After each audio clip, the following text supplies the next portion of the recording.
salaamaaleykum mbokki xarit yi maa ngi leen di ziar man la Yoro Ndiaye nekk waykat donc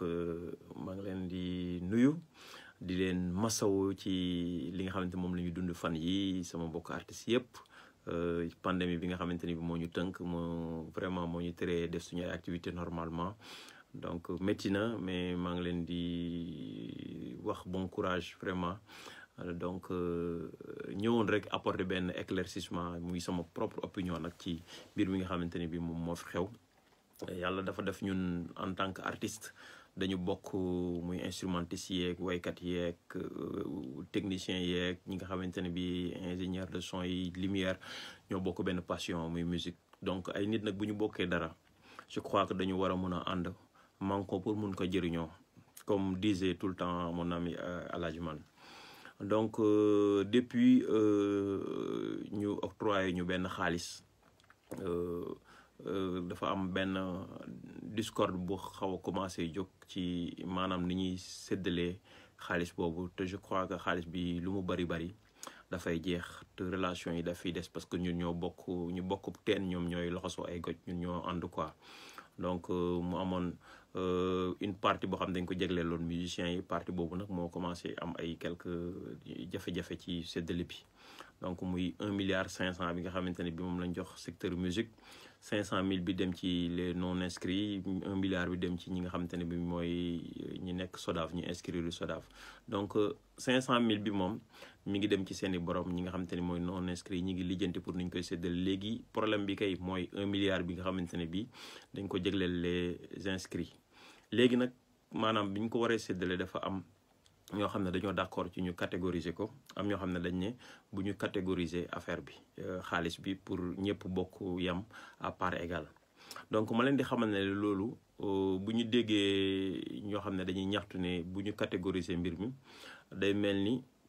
dafa am ñoo xam ne dañuy boddi ñi nga xamante ne bi peut-être xëy na ñoo nekk ci benn catégorie bu gën a féete dëpp donte ñëpp kenn féetewu fii suuf kenn sax quoi parce que art bi moom ñoo ko bokk mais rôle yi ku nekk di jouer je crois que dafa wuute quand même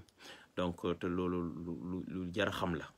parce que suñu waxee catégorisation man dama jàpp ne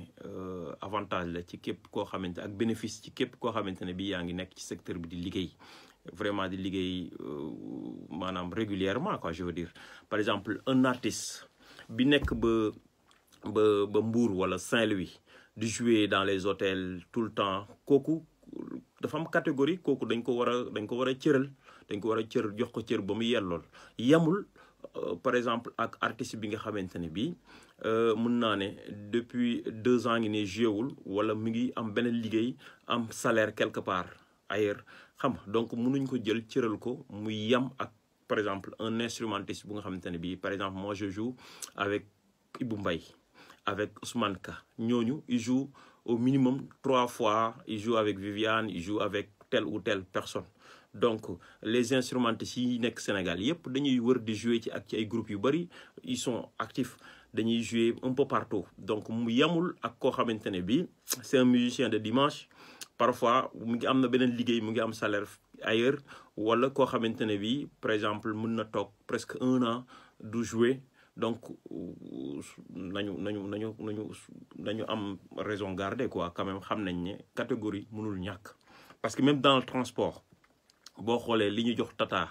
jox ko Dakar dem dikk bokk la kalando yi xam nga loolu la yàlla dogal qu'on se dise la vérité ab secteur nag il faut ñu koy assainir il faut que ñuy jox kenn ku ci nekk cër ba mu yellool nañu waxante dëgg yàlla moom moo njëkk a catégoriser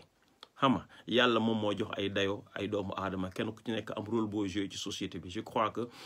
il faut pas que ñu man en tout cas su ma ko toogee bañ ko wax day nuru naa fekk te loolu laa gëm quoi donc man kenn xawma si ay waxantu affaire yooyu quoi mais bu dëgg jotee pour ñu war ko wax il faut le dire man que ma nekk ci catégorie charrette yi sax amul problème quoi man mais li fi nekk nga xam ne c'est visible loolu la ñu war a wax c'est-à-dire bu ñëpp yemee am ñu gedd seen cër loolu la olof wax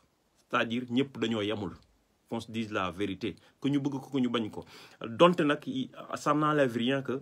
man en tant que artiste man en tant que humain yéene naa kenn ku ci nekk wax dëgg yàlla bu ñu sañoon bu ñu séddalee nga am milliard dama ciy fier si yéen nañ artistes yëpp nag je crois que leader yëpp muy waykat bu munti doon fii Sénégal yaakaar naa ne yéene na ay instrumentiste am mu cëru lu gën ci cër bi xam nga mais nag bu dëgg jotee dañ koy wax c'est-à-dire te li ñuy ragal ci part égale bi mooy peut-être buñ koy séddale mën na am ay benn liste fictive boo xamante ne bi mën na nekk ci mu nekk lu ñu maîtriser wul xam nga donc li ci am daal mooy affaire bi mi ngi ci loxo ministère na tranché am na déjà lu jotoon am bi nga xamante ne bi ñu ngi voté te je crois nag dëkku démocratie lañ nekk quoi assemblée gay ñu nekk malgré que opinion bi lu bëri mais ñañ fal ñoom ñooy décider donc comme dem nañ assemblée dem nañ toog ñu def vote ñi nga xamante ne bi ñoo d'accord pour catégorisation bi gagné donc je crois que dañu waroon plier wu à cette exigence là à ce que ñu dem vers loolu mais même par exemple même bu fekkente ne bi am ñoo xamante ne bi c'est juste à titre je sais pas dañ fa ñëwuñ ak représentativité mais quand même dañ leen a copté parce que boo duggee sax assemblée am na ñoo xam ne ay non-alignés lañ ñëwuñ fa ak parti te pourtant ñooñu seen vote day compter donc je crois que affaire bi yëpp mën na bañ a indi polémique buñ ñu jaxasee ñun on est dans nous te intérêt bi mooy que ñu jéem a fexe ba trouver solution vraiment man loolu laa ci amoon lu ma ci wax wasalaam donc maa ngi jégalu quoi bu fekkente ne bi wax naa fi dara lu déranger kenn quoi maa ngi jégalu c'était juste mon opinion à moi.